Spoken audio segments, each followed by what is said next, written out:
All right, who wants to help volunteer with me to clean up after the meeting tonight? Can I get a couple people? All right, thanks, Steve. Upcoming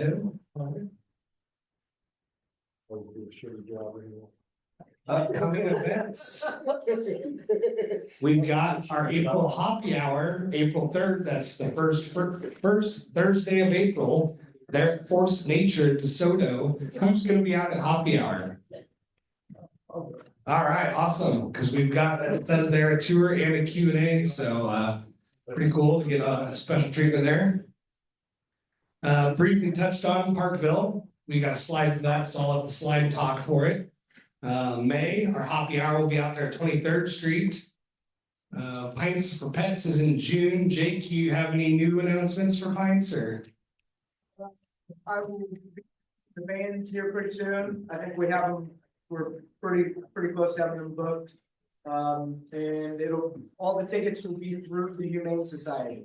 I think I mentioned that last time, but that's going to be a big change. All right, look forward to the ticket announcement. And of course, it's not too early to start thinking about Brewfest. That's out at September 27th. I know the last couple of months I had people asking me because we didn't have it on the forum yet, but the date's out there. So Kansas Craft Brew Expo was just recently. We had a lot of fun. If you haven't been, you absolutely should consider going next year. It's out there at Abe and Jake's. The tickets always go on sale on Kansas Day every year.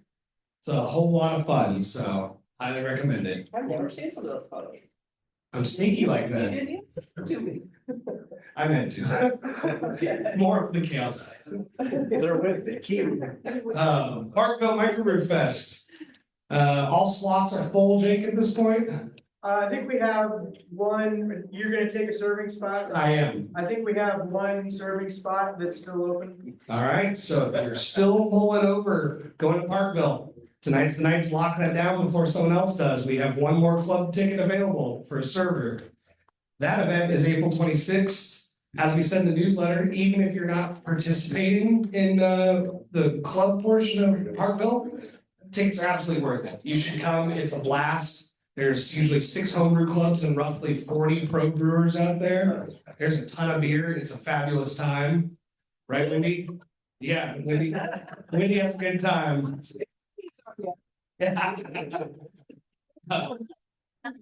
So it's a fabulous event. Definitely top 3 beer event of the year for me. All right, John, you want to just rehash the grandfather donation real quick for those who didn't catch last meeting? Yeah, if you're not aware, Clint, still a member, but he's not brewing anymore. So last fall, I asked him if I could borrow his grandfather, because I've been thinking about getting something like that. And he pulled a fast one on us. He donated it to the club. So we now, as a club, have our own grandfather B30, everything except the fermenter and something through sparge water to brew with. And, you know, just like all of our club gear, you want to borrow it, hit me up. We can use it. I intend to fire it up Sunday if you want to come over and take a look at it or come by and brew some beer or something. So. All right. Thanks, Clint. Yeah, thanks, Clint. So again, if anyone's interested, don't have your own brew gear and you want to borrow the grandfather, it's out there. Yes, Bo. And it's a 115 system? Yes, that's fine. There you go. Water, you need water or something to heat your sparge water, never ferment. Everything else is there. And on top of that, this is a good segue to say, don't forget, as part of your club membership, we do have lots of club equipment, and that is all available for rent for any club members. That includes our, I think we're up to 4 jockey boxes now. We've got the 2 4-tappers, and then the big box, I think 1 more small box. And then additionally, we've got fruit press, and since grandfather, I feel like there's another piece of equipment, but some fantastic equipment that we do a great job maintaining. So it's there for you to borrow. Throw an event at your house. You want to serve homebrew on tap? We got it. Treasure report. I'm going to be filling in tonight for Greg. He could not make it this evening. So unfortunately, what you see on the slides is what I know. We are so far only at 16 paid members for this year. I believe there are more than 16 people in this room. So if you have not paid your membership yet, I think now is a fantastic opportunity to knock that out. Of course, you can, with the treasurer not here tonight, I can collect if you got a cash or check. Or in always, we have the PayPal option there. And he turned off the PayPal QR code one, so I won't show that. As far as income this month goes, it looks like we got a few membership dues paid, and then that lovely interest we're collecting at 15 cents a month now. As far as bigger expenses go, we did have some of our web hosting bills and then the PayPal fees, so big spending month, $12. Our current balances are sitting pretty good all across the board. We are sitting at about $6,800, so moderately healthy for the year. That's pretty good. Once we get some more of these memberships paid, we'll be in a real nice spot. It's only 7:30. Let's just do a quick 5-minute. We'll do 5-minute break. 7:35. We'll come back in here, and then I'll have our tasting crew give Jeff a proper introduction. So 7:35. We'll see you back in here. Quick break, real fast.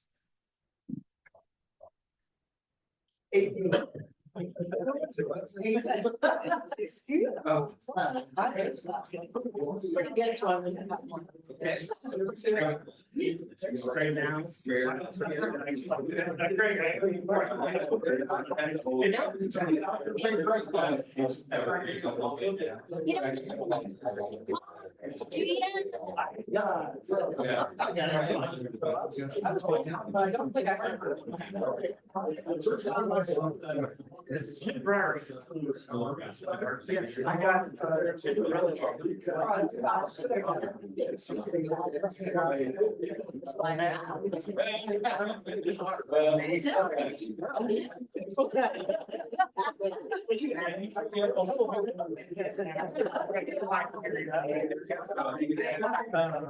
In January, we had one serve, so we didn't change quite a bit. Thursday, I served 2 years, and then we got we're already up to roughly a half. Okay. And then so you get your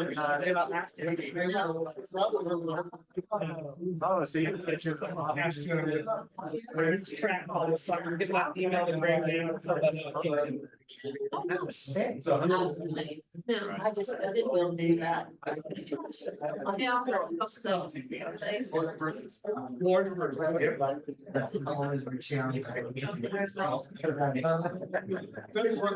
Okay, yeah.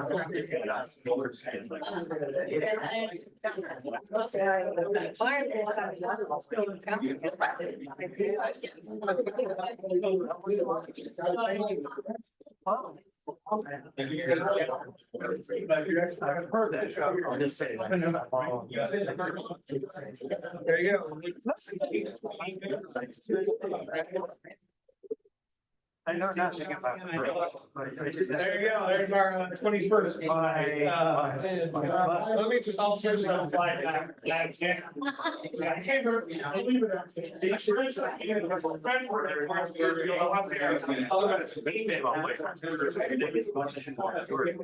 What was your name, sorry?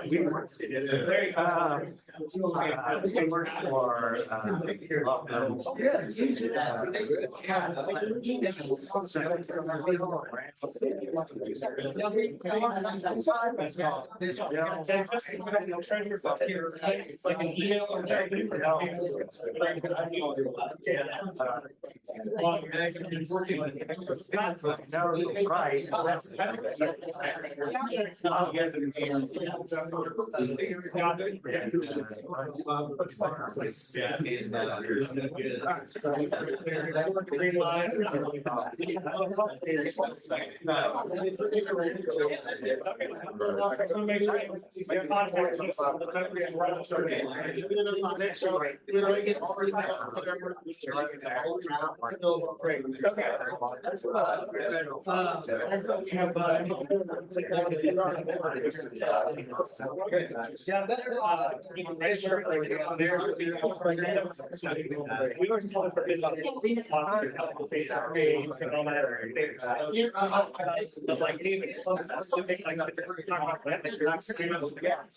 That goes on that from there.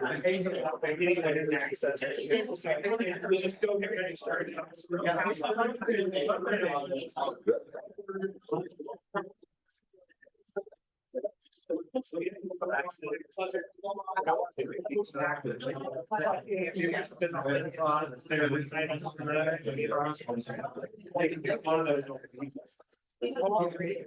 I gotta be the lead for it. Now he knows.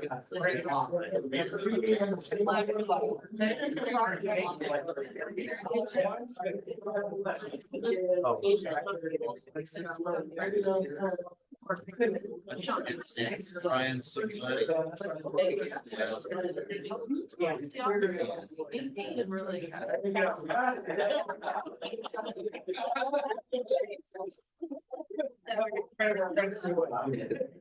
Exactly. I don't have, okay, I was like, I don't have the change because I'm not full treasure bin. I've got, that's exactly, you got. Okay. No, they're going. So you were gave me 50, so I'm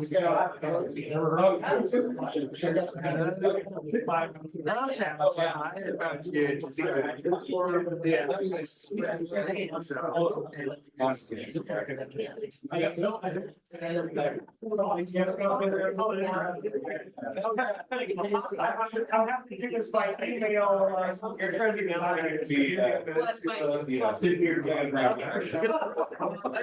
I've got a report that you want. Oh, yes, I can pull that out. Oh, yeah, the iron boots. I don't. Yeah.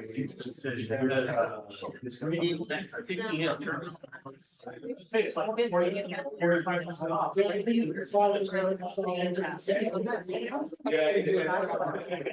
don't want to have to prove the ingredients that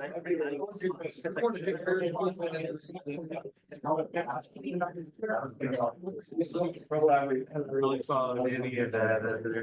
Heard about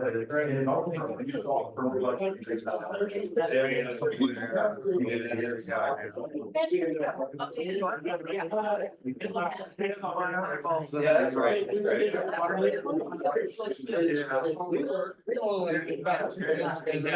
Yeah, I know. I was like, yeah.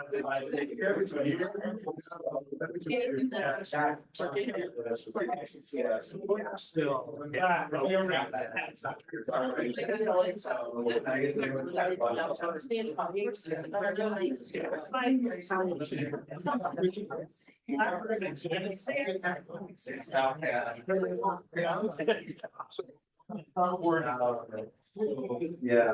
Yeah.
Hey, everybody.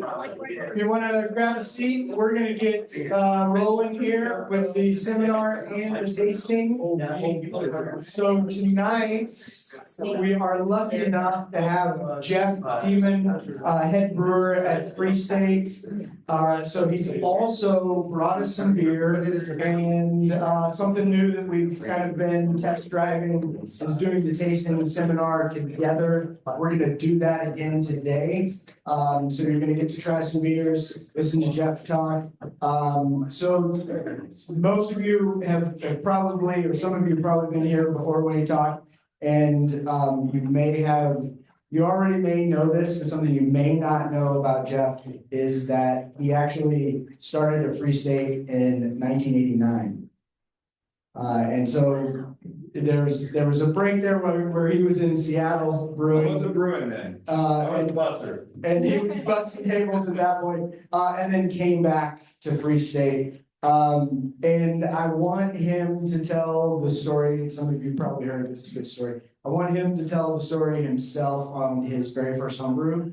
So I'm gonna ask him to come up here and start with that, and then we'll get the tasting and the seminar started. Sure. So a hand for Jeff. Thank you.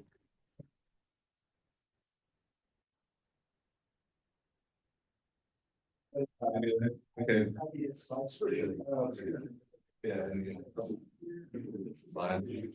Yeah, that's okay. So a little bit about my start in brewing. So I worked at a dude ranch in Montana in 1993, the summer of 1993 in Montana, and it was amazing. And I didn't want to come back to school. I was going to school at KU. And so I had friends out in Berkeley that were going to school out there, and I took a semester off and I went out to Berkeley, stayed with them. I actually slept on a porch couch that entire time. And but one of the friends who's now a winemaker in Sonoma was homebrewing at the time. And so I wasn't doing anything, so I learned to homebrew initially with him. And then when I finally did make my way back to Lawrence to continue my schooling at KU, in the interim, Lawrence homebrew supply had opened up. And so I was like, I'm in. And so I went full bore, all grain from the get-go. And when I was out in Oakland or in Berkeley, one of the places that I would go drink was this place called the Albatross. And the Albatross was run by this Englishman, and they had all these great dark lanes and a fireplace, and we drank a lot of Theakston's Old Peculiar. So like that's what I wanted to make. I wanted, everybody kind of is inspired initially by a beer and a style, and they wanted to. So Theakston's Old Peculiar is what I wanted to brew, and researched it and researched invert sugar and all these things. And man, I overshot my gravity on that beer so far, and I thought, okay, well, we'll see how it goes. And it was, out of the fermenter, it tasted good, and I bottled it, bottle conditioned it. And I was bottle conditioning it in the cellar of my apartment in the student ghetto on Tennessee Street. And when I went to go check on it a couple of days later, it was all gone. It had been stolen. So I never got to taste it. And I really hope. Took it? No, don't know who took it. I really hope it was awful. But I'm pretty sure it was good. I mean, I really got into brewing that summer, and it was great, and it was a perfect time, and it was really great to hang out at Lawrence Brewer Supply. Those guys were really cool, really fun, and had varying knowledge, but it was a great resource beginning. And I'm sure you've experienced that kind of thing too. And I got my degree in art history, So my options were kind of limited. I could either try and go to grad school, which had some appeal, but honestly, all my friends in school were in grad school. And they didn't seem like they were really enjoying it. So instead, my girlfriend and I moved out to Seattle, and I knocked on a lot of doors. And I was intending to either become a photographer, because I was also passionate about that at the time, or become a brewer. And I quickly realized that I wasn't going to be able to. I like having knowledge of my pay, so I didn't want to be beholden to a pager and, have to, at a whim, in this new city, go do a photography gig. So knocked on a lot of doors and finally got a job with Maritime Pacific Brewing Company. It was great for a whole month. and then I realized that I would like the $1 more an hour that the homebrew shop, Liberty Malt Supply, was paying. So went there, and actually that was a great experience for me to be there for about a year, because I was around some really great industry titans. Val Allen, who was the head brewer of Pike Brewing Company, was associated with Liberty Malt Supply. Liberty Malt Supply was owned by Charles and Roseanne Finkel, who were the starters of Merchant de Vin, which imported Samuel Smiths and Lindemans. And so I was exposed to all these great beers. And so that was a great experience. And I really think I got my love and my chops for recipe development during that time.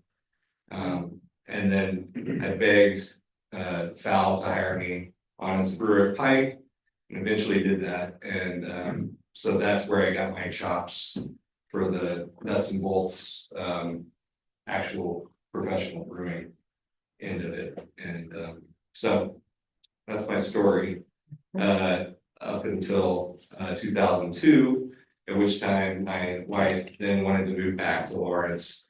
And so we did, and I sent her, she came back to look at houses, and I sent her with a 6-pack of beer to deliver to Free State Brewing Company, because that was the only brewery I wanted to work at. And within a week, and along with my card, and within a week, Steve Brock called me and said he might have a job for me. So moved out a month in advance of her, and the story's, I'm here now. Yeah, I've been here for 23 years now. So yeah, and it's been great.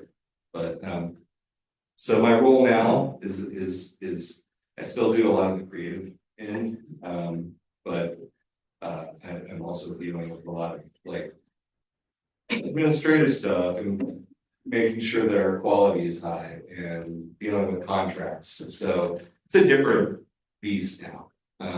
I like both things, but I really enjoy being in a brew house more than anything. And so the beers that we're going to try tonight, they are all but one were brewed downtown, and they're basically R&D beers. They're beers that may make it to production at some point. I don't know if you know, I don't presume that everybody knows our story, but we have 2 breweries. We have a brew pub downtown, and we have a production brewery off 19th and Moody. And so the vast majority of our production is obviously in the production brewery. That's where we bottle and so basically we don't do pilot brewing anymore. Or never did. Downtown is our pilot brewery, and so there's a lot of beers that go through there. We try and change it up. I'd estimate that we probably, it used to be more with, business isn't quite as robust as it was when we were the only game in town. So you know, obviously, and that goes with restaurants as well. I mean, there's a lot more restaurant choices, a lot more brewery choices and bar choices. But I'd estimate that we have, you know, probably 10 to 12 different styles of beer available throughout the year. And usually there's at least 1 or 2 new offerings every month. So you're going to be trying some of those today. But as you can see, we're going to be talking about lagers. There are no ales here, although technically one kind of is an ale because it's fermented at ale temperatures. They all use the same yeast. And I don't know.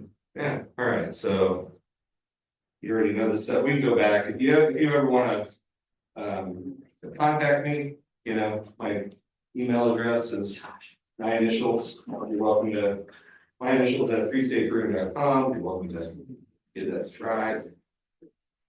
And then, so this first beer is we're calling Marchtoberfest. And it is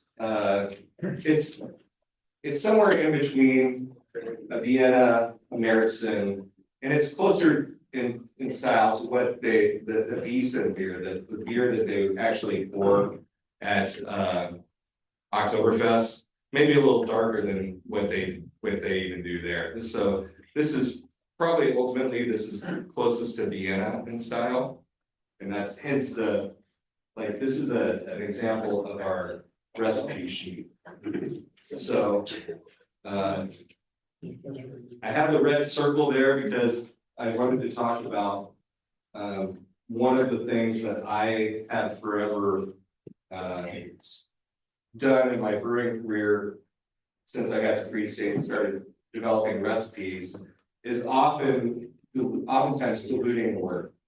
So when I build a recipe, I'm not trying to get as much extract as humanly possible out of the grain bill.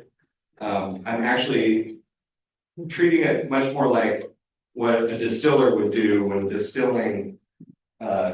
You want to eliminate the hearts. You want the good stuff in the middle. You don't want the nasty stuff at both ends. So I want to stay away from all the tannins that get leached out at the end of a flour. So what I will do is build the recipe with a dilution into it. So oftentimes we will end with 3 Plato wort in the final runnings, whereas some brewers will take it all the way down to 1, and that's when you start to get kind of that tannic bite from things.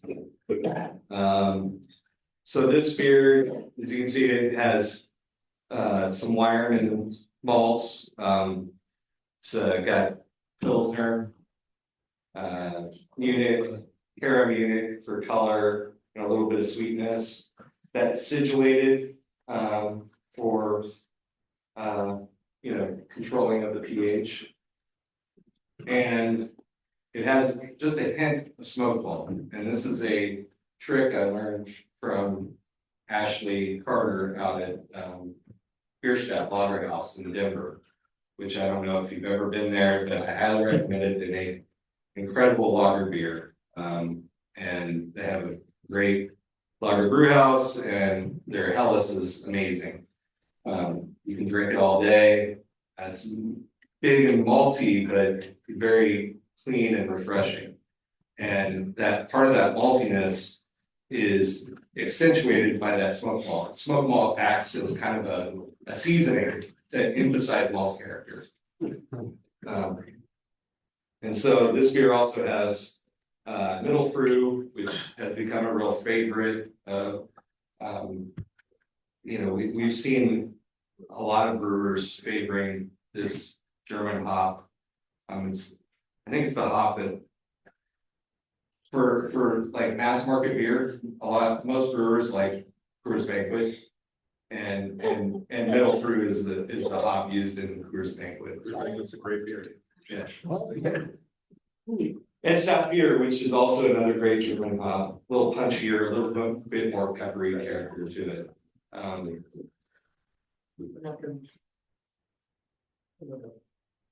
You know, the thing is, we like our beers to finish, generally like to finish dry and crisp and, you know, have nice balancing bitterness, so.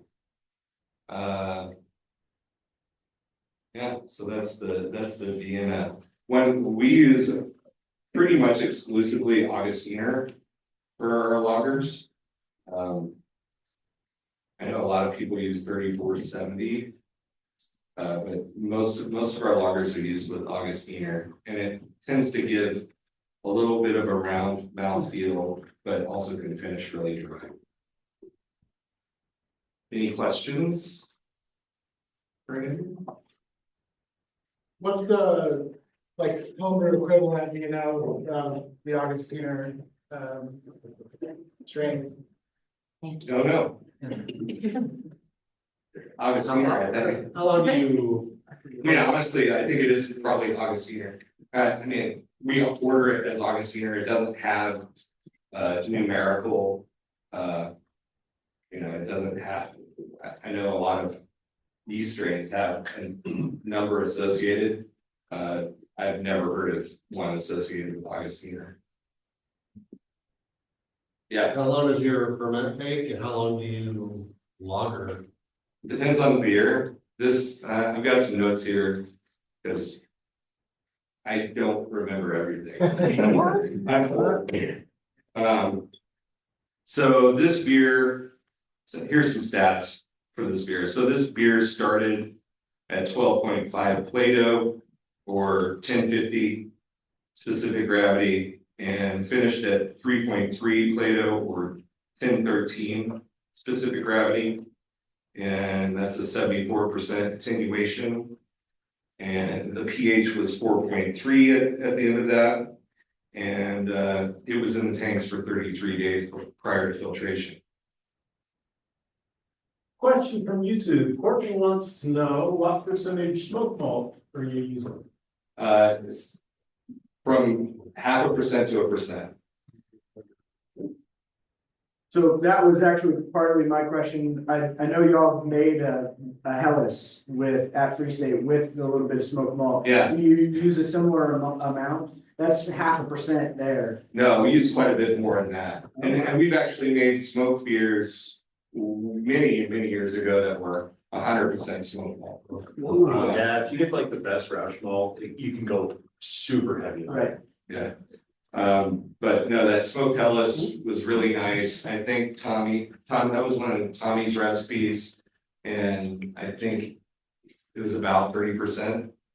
Oh, wow. So, It did not taste like 30%. yeah.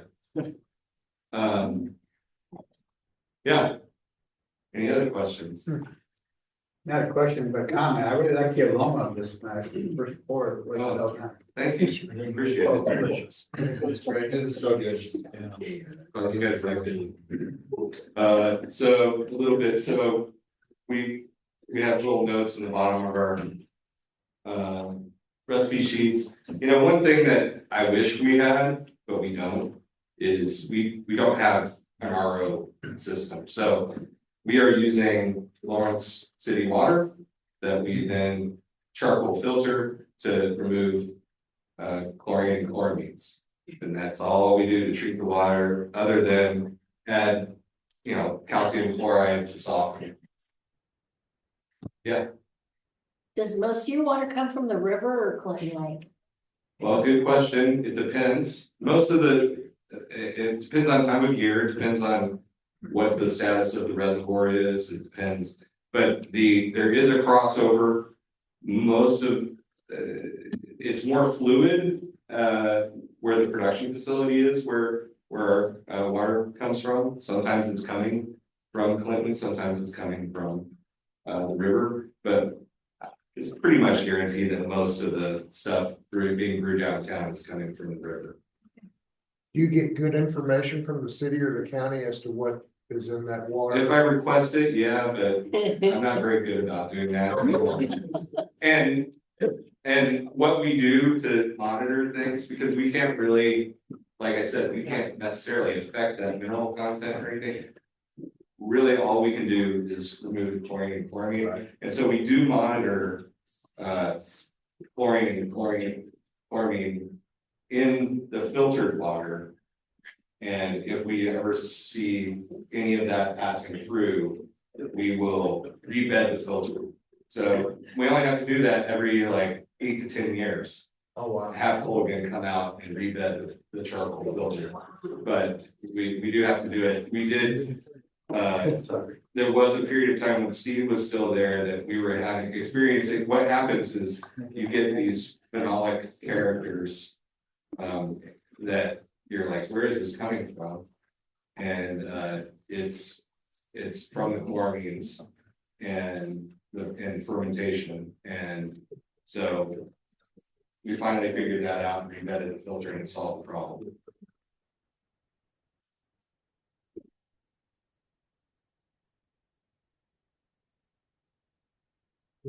Okay, so the next beer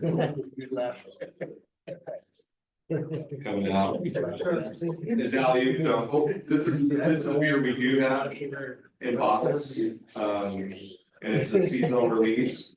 We kind of switched up where we release it seasonally. It used to be right on the coattails of Oktoberfest, and now we have Northern Lights as that beer, and we after Northern Lights we have Alley Dunkel, which is, we use, this is actually a recipe from the production brewery, so you can see the quantities are different. And we take advantage of our bulk silo because the pricing is much better on that than if we were to use 100% bag malt. Unfortunately, the economics of things play a big part in decisions that we make. I would love to just use nothing but Ironman malt. It's just not feasible. And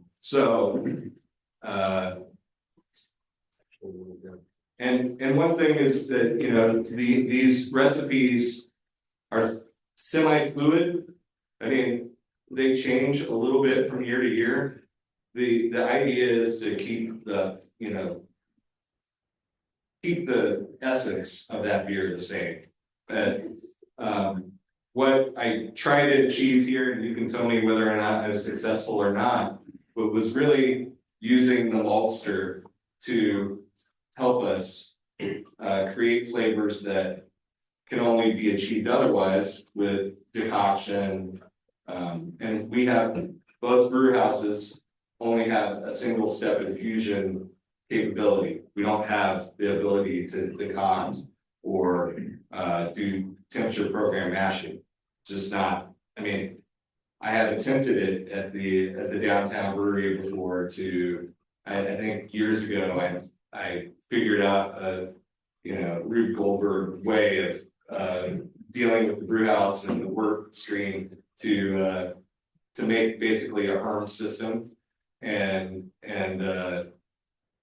I wanted to get a ferulic acid rest for a Hefeweizen to see if I can boost the clove character in it. I don't know how successful it was, but it was a lot of work. But so choosing malts that will kind of help accentuate maltiness, and I get chocolate, bread, toast out of this beer.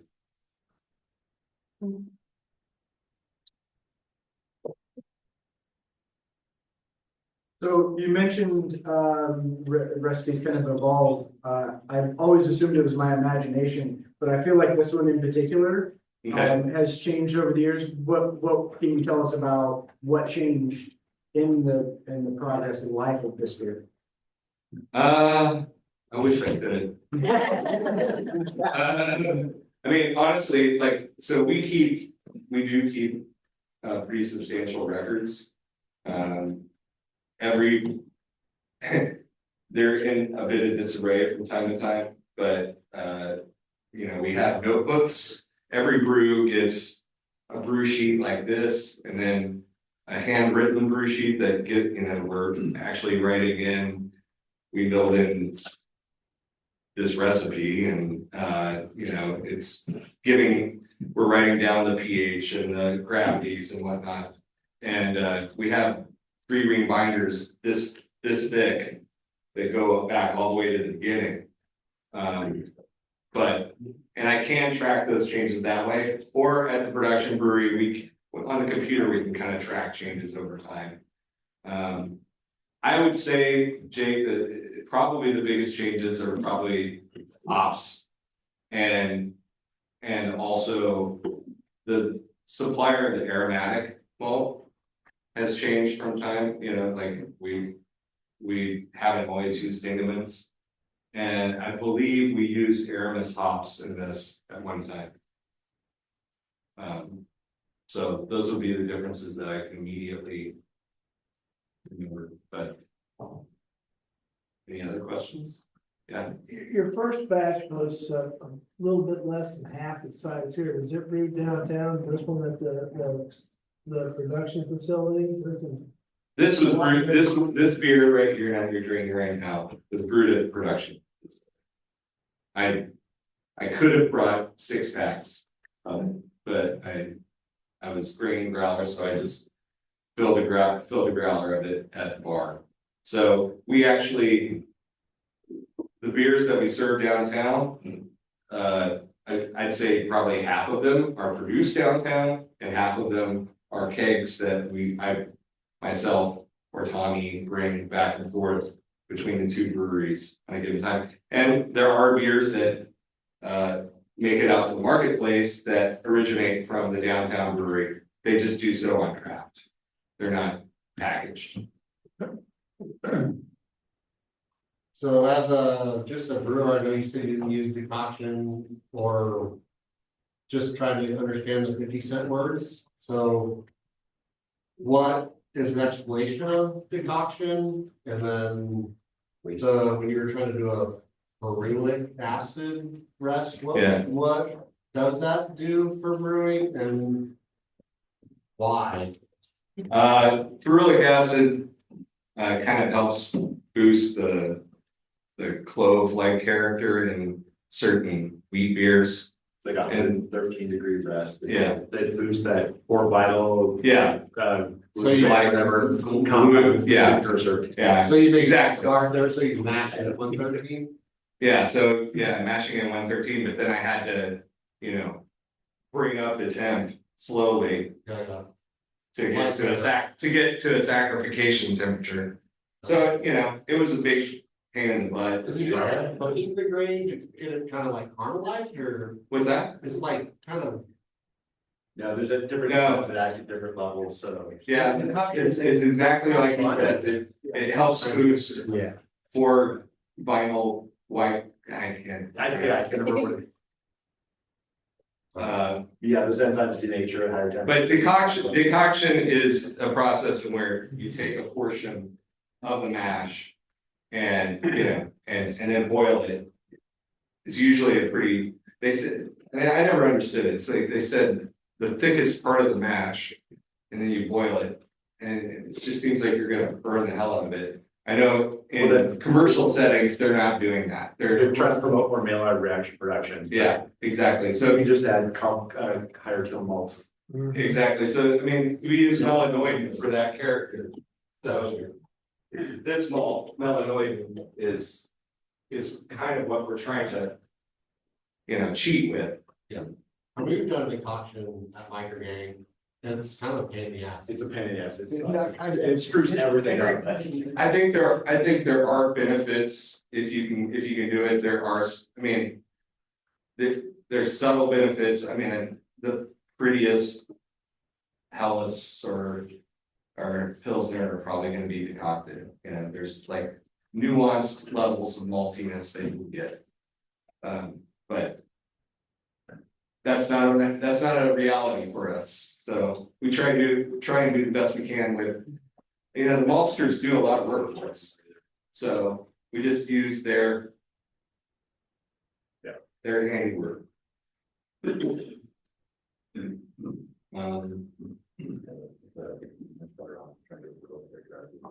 So yeah, once again, a higher mash, and this guy, pretty similar numbers to that first beer. I mean, a 12.9 starting gravity, 1052, and finishes at the same spot. So pretty similar.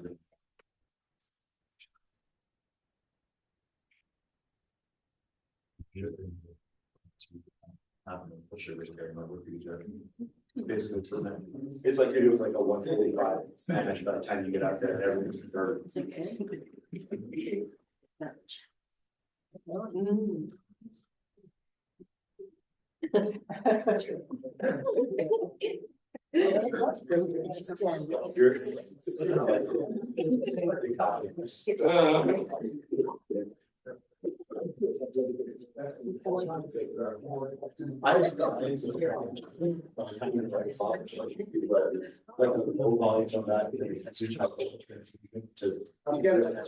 Alright, so this next beer coming out is something a little unique. You don't see it very often in the United States.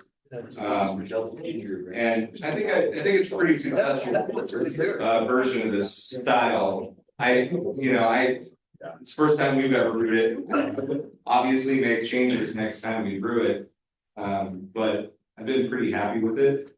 It's the name of it is Alphonse and the style is Černé pivo. Černé pivo is a Czech black lager. And I first experienced that style in Prague at Ufleku, which is the world's oldest brew pub.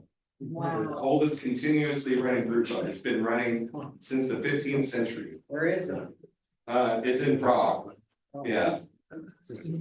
And so the name of the beer is after I bring my art history into it. There's Art Nouveau, Czech Art Nouveau artist named Alphonse Mucha. And also in Prague, if you ever go there, he has a massive, it's called the Slav Epic. And each one of the paintings is probably as big as this panel here. And there's, I think, 22 of them. And it's all, they're portrait oriented, and they're all about the Slav history of the Slav people. But cool spot, cool place. I love Ufleku.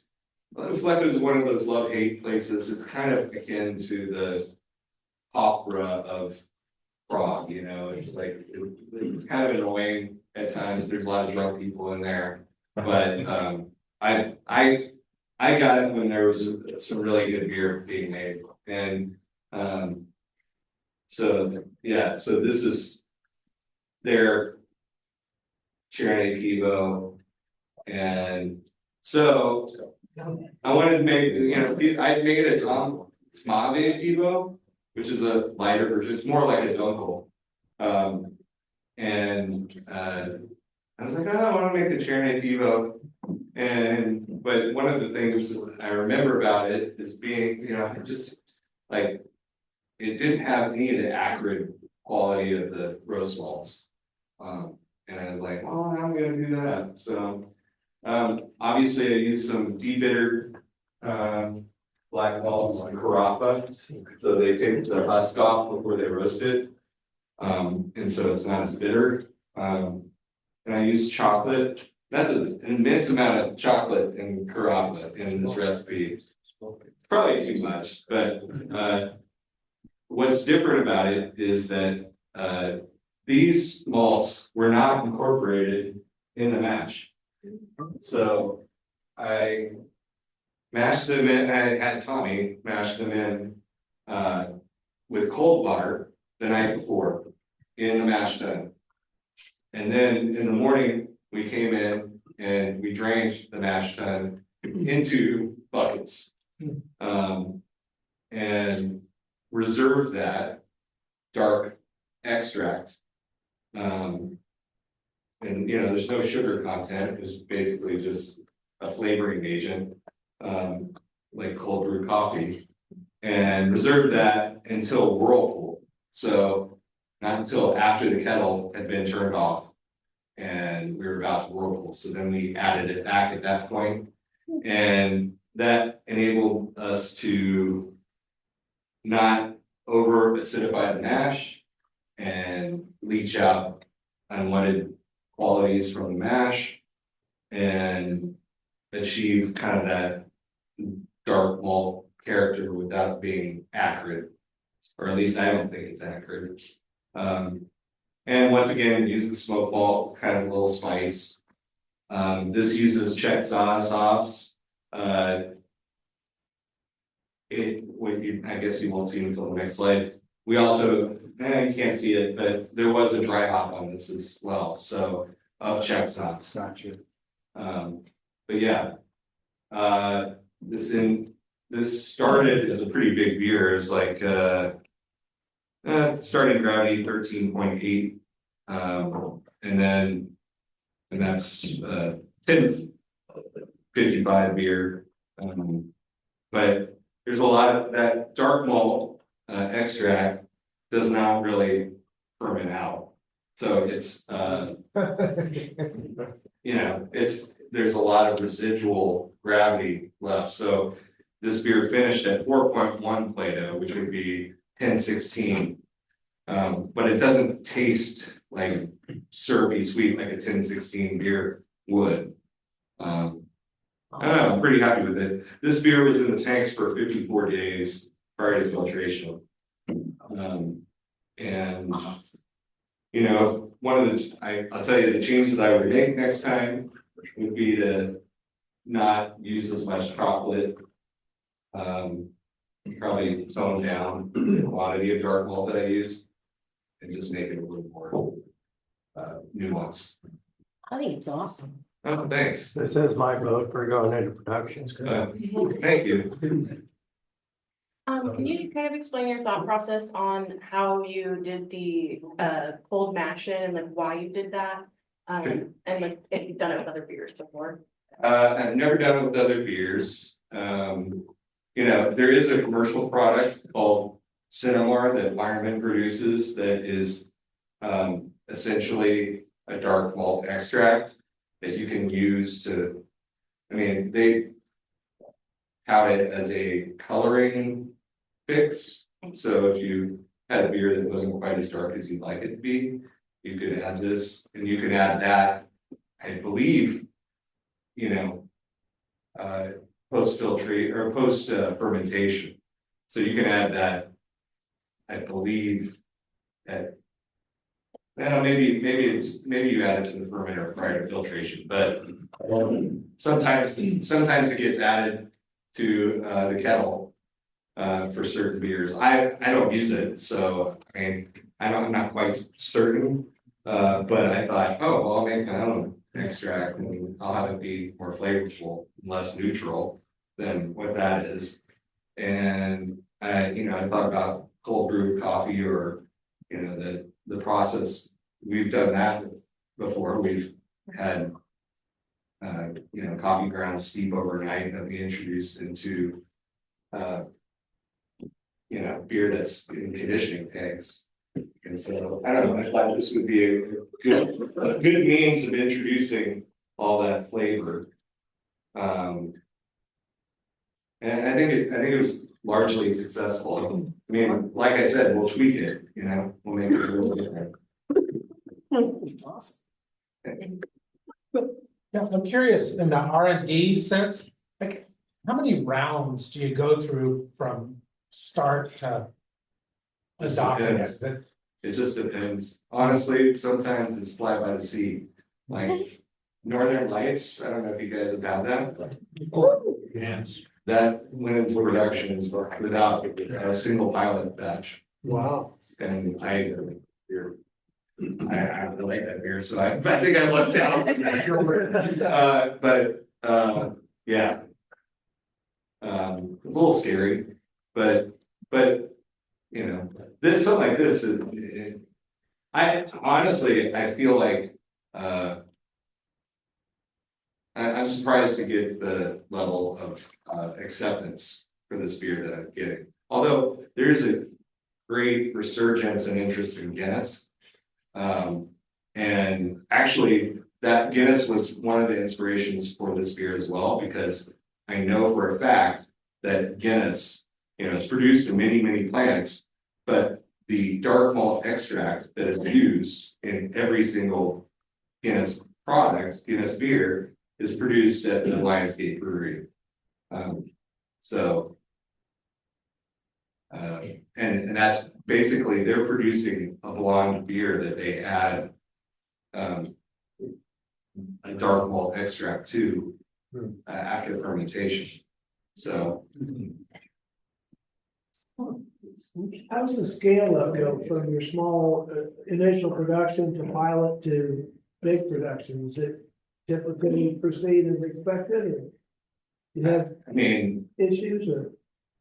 no, generally not. I mean, I think at least for our systems are so similar to one another in terms of their overall makeup. I mean, they were produced by the same company in the same, era. Our production brew house was, I think, commissioned the same year as our downtown brew pub brew house. But it's much larger and it was used for many years as Whitmer's brew house. And then we purchased it from Whitmer when they upsized. The main difference, I think that is that the beers downtown are on a direct fire kettle. And the beers production brewery go through a calandria. And so it's steam as the heat source. And so we get more caramelization in the downtown brewery. So things are a little bit more caramel in character.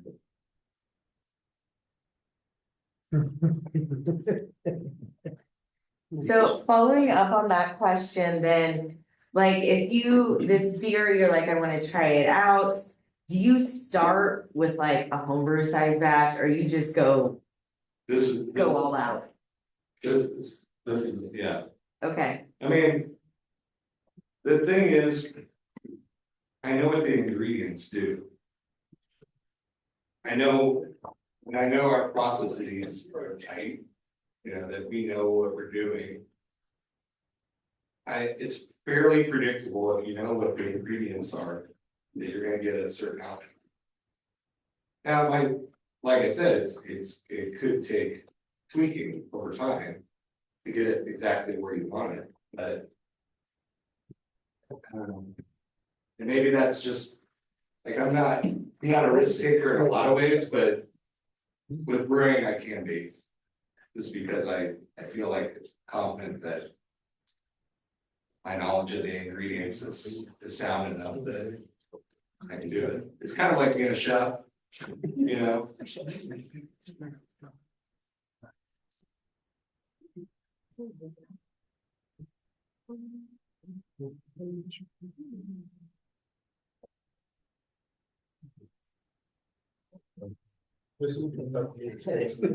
Okay, so the last beer that we're gonna taste tonight is Planetary Alignment. So this technically, I guess, could be considered an ale just because of the fermentation temperatures. It is the same yeast strain as everything else that we've tasted tonight, Augustiner. But it's, variably called cold IPA, India Pale Lager.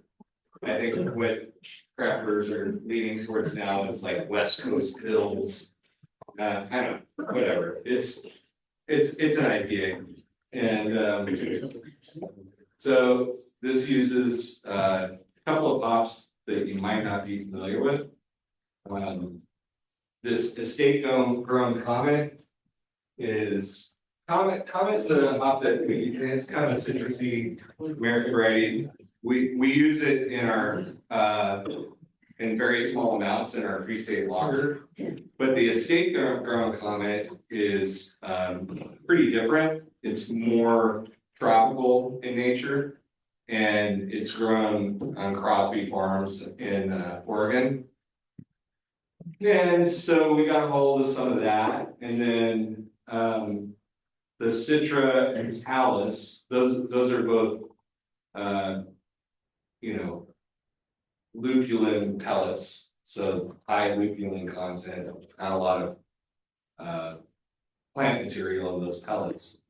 We use all pellets in the brewery, we don't use whole leaf hops or anything like that. Citra, I'm sure you're probably familiar with. Talus is a big contributor to this beer, I think, and especially in the finish. It's got that pink grapefruit character to it. The finish.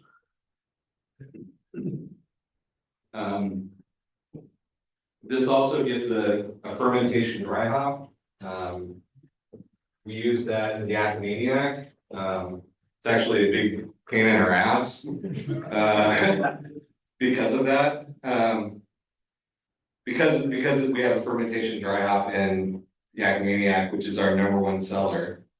It's our #1, and we produce that at least probably between 6 and 8 batches a month at our production facility. It's a yeast dead end because we can't repitch. Once we add the hops there at the end of fermentation, we can't recollect that yeast. So it becomes a scheduling headache. But the fermentation dry hop adds to the fruity character, to the tropical character. There's some biotransformation that happens with the hop compounds and the yeast interacting. And generally they can produce these tropical esters that you would get otherwise. How many days into fermentation do you dry hop? Depends on the beer, but this beer, 60%, 70% attenuation. So generally we try and aim for the lower part, but the timing, that could be overnight. And so my production brewers are pretty darn good about, we've got things down so that there's some predictability, but they're pretty good. And we all live pretty darn close to the brewery, so they will, say, I gotta come back at 7 or I gotta come back at 8 to do the fermentation dry hop. And yeah, it's a big contributor. I don't think Academiac would be as successful if we didn't do it. In fact, we've tried because we really wanted to, we wanted to be able to repitch from that. And so we did the R&D happen downtown where we did batches downtown that didn't have a fermentation dry hop. It had a traditional dry hop.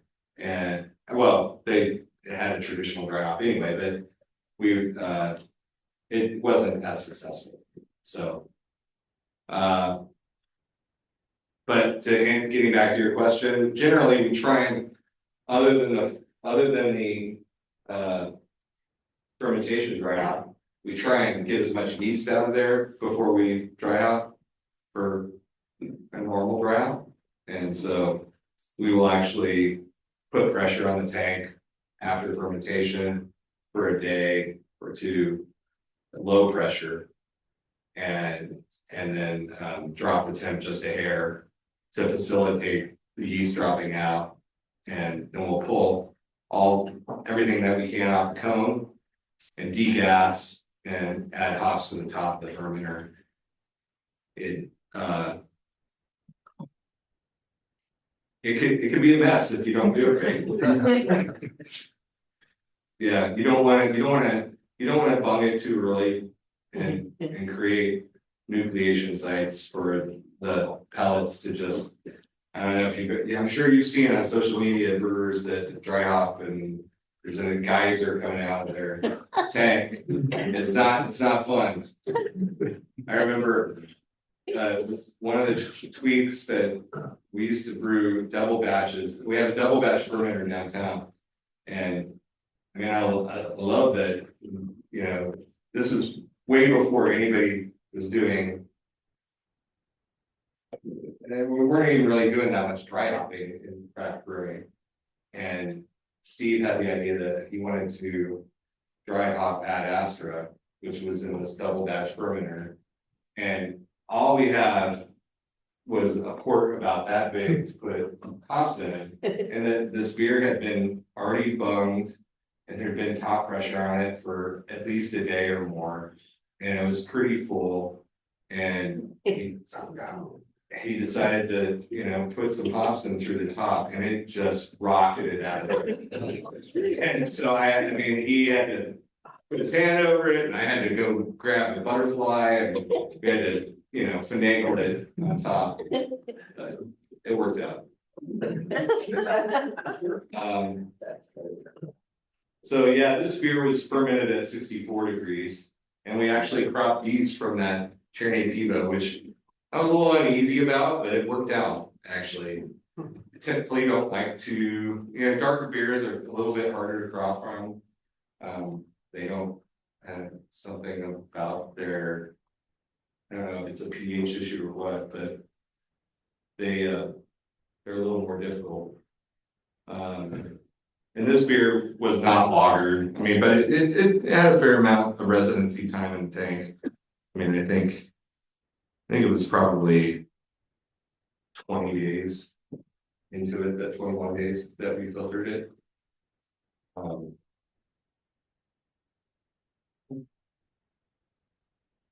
But yeah, thanks to everybody here. Yeah, got some of this good.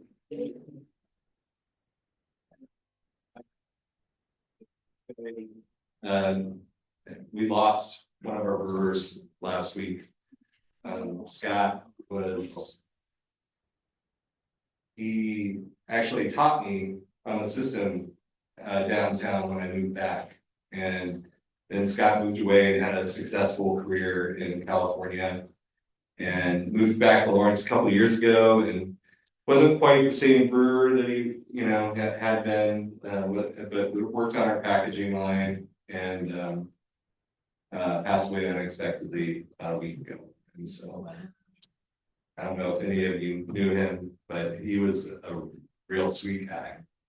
And so his memorial is on Saturday. So we're gonna have a toast on the front porch of Free State at noon. So if you're out and about, have a good one. Come raise a glass. Thanks. Thanks, guys.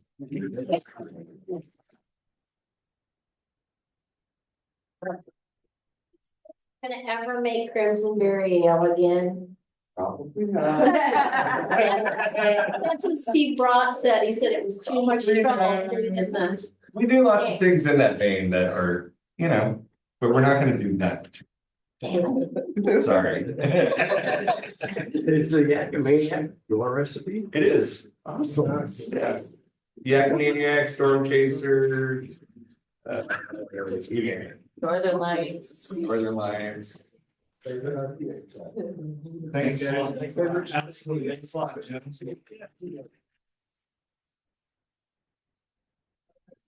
Of course. All right. Yeah. If anybody doesn't know, that's from our brew day now, what, 3 years ago when we brewed wild or what was it, something ride, bizarre ride. Bizarre ride. I still have a few stickers actually. Nice. I know I have a sticker floating around from that. It was like 35% rye, did not match. Yeah, too much. Any closing words on the tasting, Jake or Josh? No, All right. how you guys liking the seminar tasting combo? That's good. Yeah. Love it. Fantastic. All right, oh, and 5 minutes, oh, all the slides are still stuck in here. All right. Well, that's all we have for content for this month's meeting. Appreciate you all joining us. We have a little bit of time left, but otherwise, we'll see you here, next month at the Hoppy Hour here at Force of Nature. So, yeah. I got a question, if anybody in here has any experience with like, I don't know, water filtration system for installing on like a water line for where, like, I'm building a brewery right now in my basement, and so I just wanna know something that's economical, but will do the job and give me some, filtered water for brew beers. I think probably what Jake or Josh might be good water contacts.